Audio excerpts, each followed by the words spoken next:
Ouais,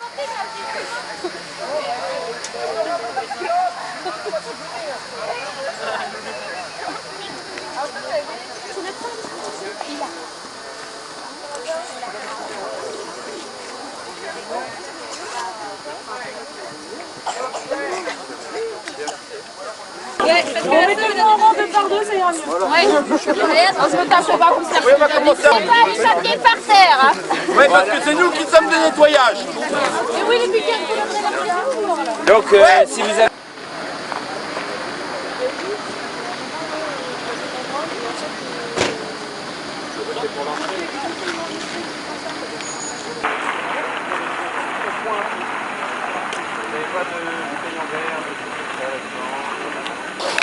Voilà.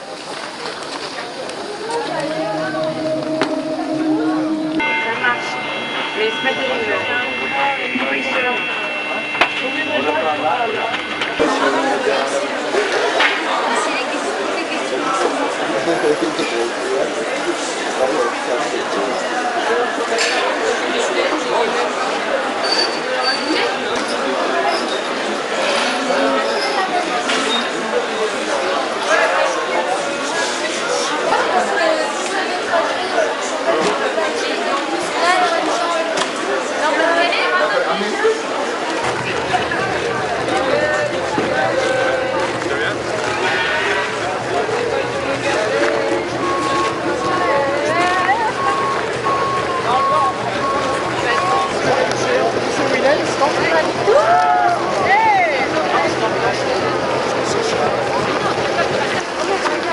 On va aller chercher les croquettes.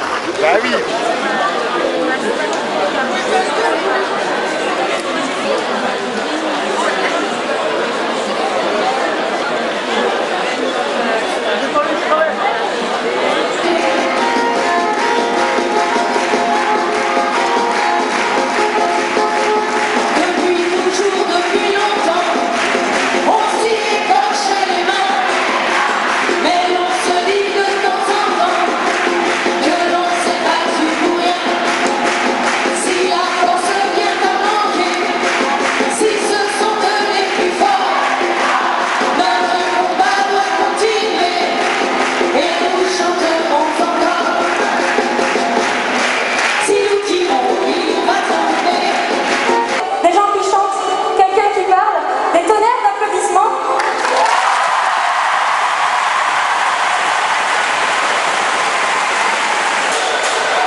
C'est là que tu te réveilles.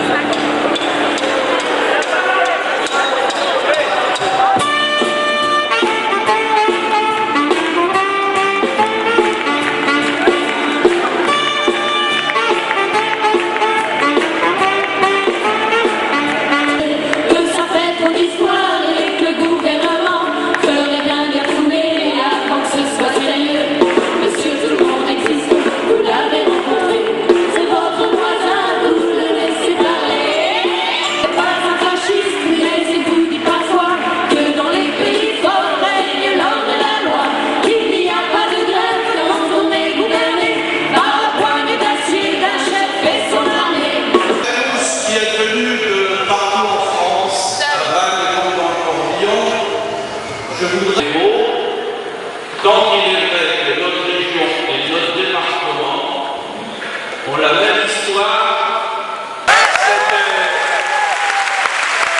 Je vais simplement vous rappeler un grand principe que dès lors que vous affichez un engagement, quelle que soit sa nature.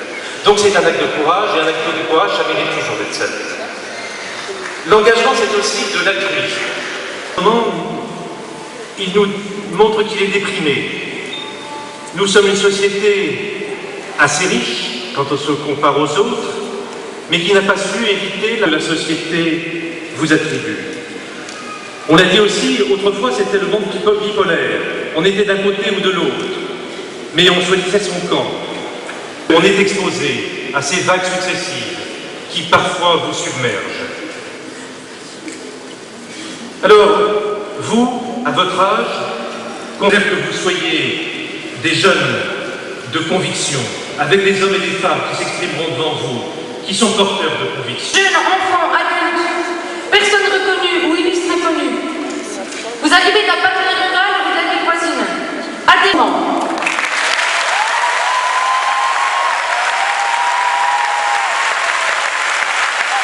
Pour permettre à de nouvelles personnes de nous rejoindre et de connaître notre projet. C'est un point de rencontre pour se redire la contribution que nous voulons avoir dans la société. C'est un moyen pour repartir regonflé, ressourcé, dynamisé.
de la vie culturelle et même parfois, et même souvent, comme on le voit, de la vie politique.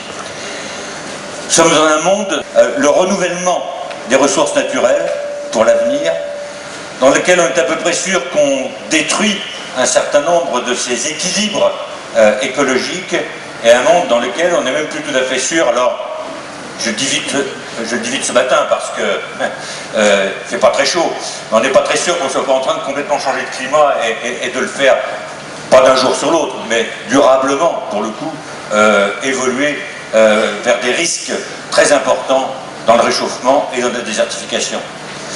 Eh bien, ce monde... Elle a donc augmenté beaucoup plus en 50 ans qu'elle ne l'avait fait en 300 000 ans d'existence de Homo sapiens, si on en croit la science de l'évolution. Aujourd'hui, 6,2 milliards.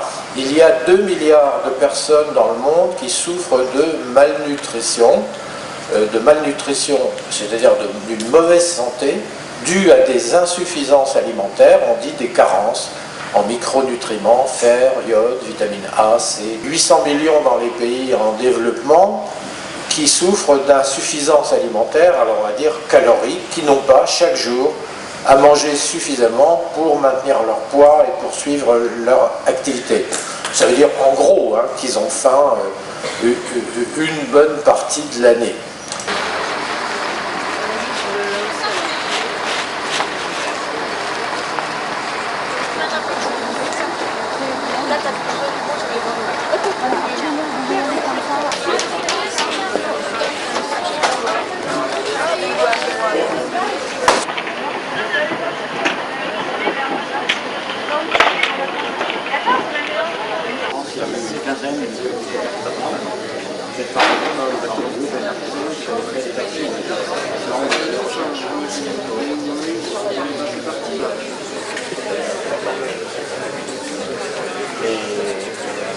Est-ce que les jeunes qui ont participé Ils étaient contents de ça, d'avoir pu sensibiliser les grands consommateurs qui d'habitude au système commercial qui est en ce moment. Les gens, même si effectivement la solution de passer par Max Havelaar n'est pas la meilleure, les gens réfléchissent.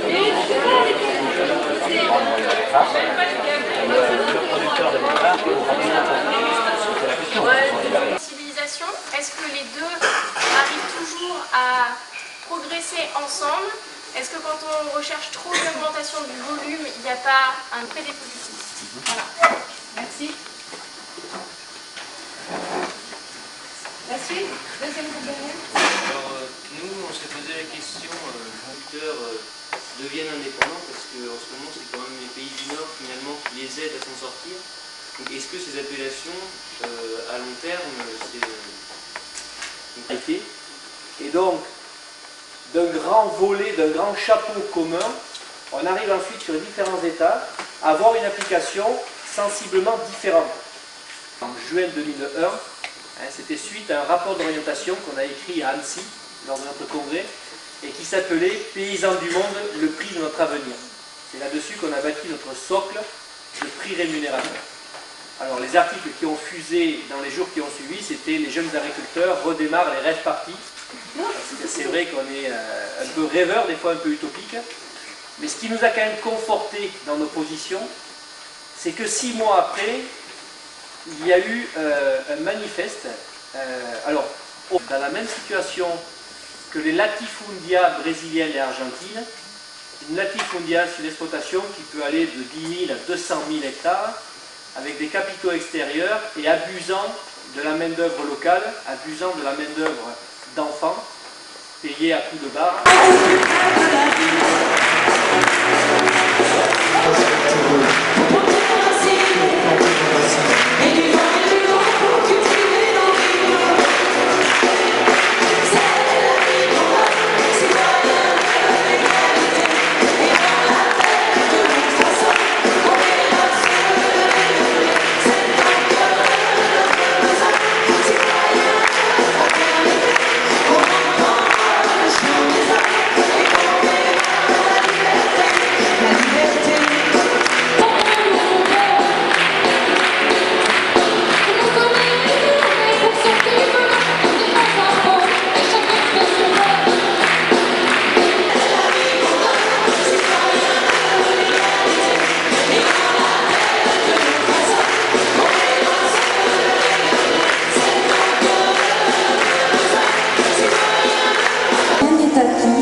Cela s'entretient tout au long de notre vie.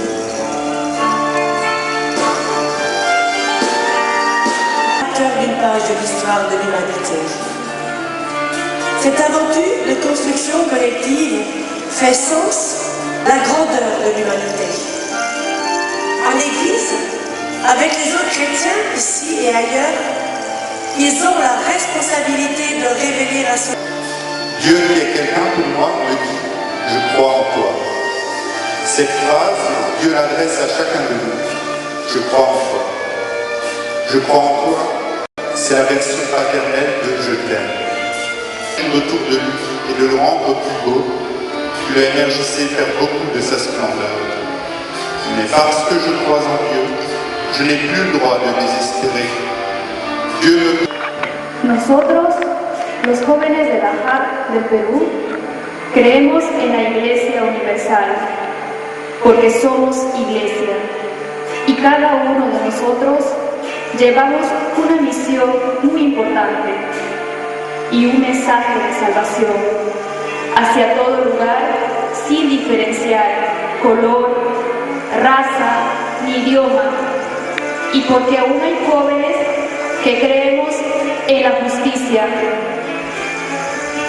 y buscamos cada día un camino de esperanza con el propósito de crear un hombre nuevo para una sociedad nueva, más justa, más humana y más solidaria. Pour que nous cherchions ensemble à te connaître, mets en nous le désir de ce qui est vrai. Tiens-nous dans ta lumière, garde-nous dans un esprit de paix. Et bien répondu, fais ainsi et tu auras la vie. Mais lui, voulant montrer qu'il était un homme juste, dit à Jésus, et qui donc est mon prochain? Jésus reprit. Et il va jusqu'à payer sa chambre à l'hôtel. 3 tableaux qui nous disent beaucoup de choses. Il s'arrête, quelque chose ne va pas. Un homme là-bas qui souffre. Avant lui, d'autres sont passés, ils sont passés à côté. Il se contentait de l'amener jusqu'à l'auberge et puis de laisser tomber. Non, il sort une pièce d'argent de son sac et il dit tiens voilà pour que tu le soignes. Des militants qui vont au bout de la démarche, qui ont assez de patience, de continuité pour construire quelque chose. Ces militants qui, le plus possible, vont essayer d'aller au bout pour que l'humanité à nouveau soit debout et marche.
Nous croyons en la jeunesse et à sa prétention de changer le monde, de faire craquer les frontières et vivre la différence.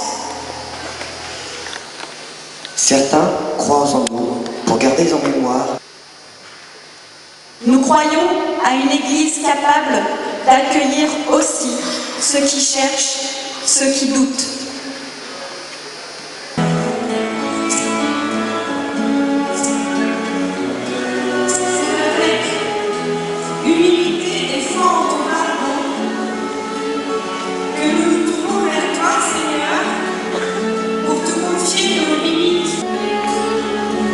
Avec humilité et foi en ton pardon, nous nous tournons vers toi, Seigneur, pour te confier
ont été mises auprès de vous, partageons les convictions les uns des autres.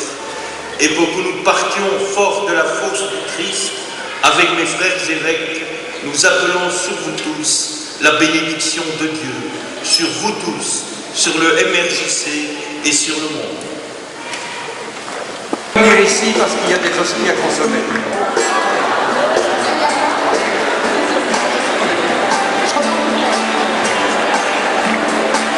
Les boîtes rentrent dans la danse. Les lépreux ont été guéris. Les muets chantent l'espérance. Les morts vivants reprennent la vie. Les saints de la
politique et en même temps à se retirer de l'histoire. Et qu'il faudrait qu'elle se réinscrive dans un enjeu politique, c'est-à-dire en termes de projet, de référence au développement durable, ça consiste à satisfaire les besoins alimentaires de l'humanité, quantitativement et qualitativement. Nous avons pris le temps de débattre et de proposer. Après la matinée d'hier où nous nous sommes formés, nous avons posé un regard sur le monde, nous avons pu en débattre avec des gens avec qui peut-être nous ne sommes pas toujours d'accord, mais nous avons accepté le débat. Et nous avons débattu sur des propositions, sur des lieux qui structurent aujourd'hui le vivre ensemble. Nous avons débattu sur l'école, nous avons débattu sur l'emploi, nous avons débattu sur l'agriculture. Tout ceci, c'est en agissant sur ces lieux-là que nous transformons la société. De création d'activités, j'entendais parler d'installation d'agriculture, j'entendais parler qu'en interpellant les élus ici, on pourrait peut-être faire bouger ça, en interpellant d'autres personnes, en interpellant le monde associatif, en créant nous-mêmes des choses. Eh bien, toutes ces propositions-là, maintenant, il s'agit de les vivre. Ces défis, car il s'agit bien de défis, constituent pour nous des pistes d'action pour nos équipes, nos collectifs départementaux, nos collectifs régionaux, pour toutes les instances du mouvement. Ce sont des défis à relever dès demain. Les prises de position du MIJAP, nous sommes convaincus que ces actions participeront à changer le monde. C'est une utopie, et c'est une utopie accessible. Politique ambitieuse, on peut changer le monde, parce que le monde a besoin de chacun pour être changé, parce que le monde... On m'a demandé de vous apporter l'espoir, et je vous annonce le combat. Je vous invite au combat. Quel message il nous a envoyé là? Nous avons eu juste avant la lecture du texte d'appel que nous avons lancé en juin dernier. Aujourd'hui, ce sont plusieurs milliers de personnes qui ont signé ce texte. Ils ont cru qu'il était possible de changer le monde.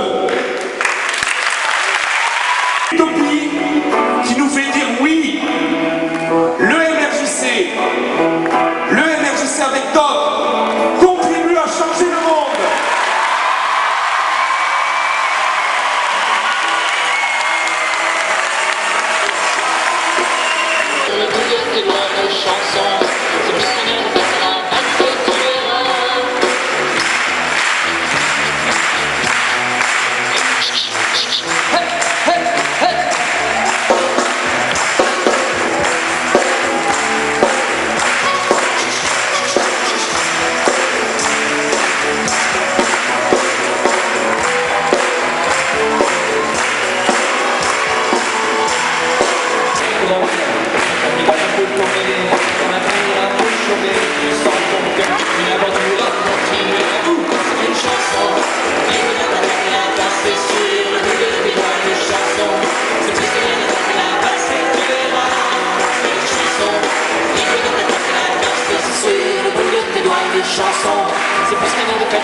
C'est à nous d'imaginer, de rêver, d'élaborer des projets, de proposer des perspectives pour un autre monde. Oui, nous pouvons changer le monde, et c'est à nous, jeunes, d'être porteurs de ce changement. C'est à nous de nous engager concrètement avec l'ensemble de la société pour travailler à un projet politique ambitieux. Les personnes que l'on a rencontrées pendant ces 3 jours nous l'ont bien dit, mais nous sommes nombreux ici à vivre cet engagement et nous pouvons témoigner qu'on y prend notre pied. Nous ne pouvons pas rester silencieux. Nous ne voulons pas accepter ces logiques libérales qui renvoient à chaque personne l'entière responsabilité de son insertion dans la société. Ces logiques qui, dès l'école primaire, mettent en individualisme, exclusion, domination de l'homme par l'homme. Nous avons besoin de lieux pour prendre du recul et relativiser cette pression sociale qui pèse sur nous, à l'école et au travail. C'est à nous de promouvoir une école qui soit juste. Nous avons besoin d'organisations qui puissent construire des parcours de découverte de l'engagement. Mais à l'idée de nous engager dans une structure associative, politique, syndicale, nous craignons d'avoir du mal à y trouver notre place. Nous avons peur de nous faire utiliser, de ne pas être entendus. Nous devons accepter de ne jamais trouver l'organisation idéale qui corresponde parfaitement à toutes nos idées personnelles. Pas que dans notre temps libre. Nous passons une large partie de nos vies à travailler et nous voulons aussi que notre boulot participe à changer le monde. Pour que l'école forme des citoyens qui puissent prendre en charge le monde de demain. Pour réinventer une agriculture durable qui participe à développer son territoire et à répondre aux attentes de la société. Voilà ce que, au sortir de ces 3 jours, nous identifions comme réflexion, proposition, pour permettre plus d'engagement de notre génération, pour permettre un engagement plus porteur de changement. Mais tout ça, nous ne pouvons le garder pour nous. Nous avons le devoir de le porter à la connaissance de ceux qui ont une influence sur l'engagement. Les responsables associatifs, syndicaux, professionnels et les partis politiques, mais aussi et surtout les décideurs politiques qui définissent les politiques publiques qui concernent la jeunesse, l'école, la vie associative et l'économie. Alors, dans les mois à venir, c'est à la porte des ministères, de l'Assemblée nationale et du Sénat que nous, responsables nationaux, nous nous engageons à aller frapper.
Nous avons promis d'être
Salut.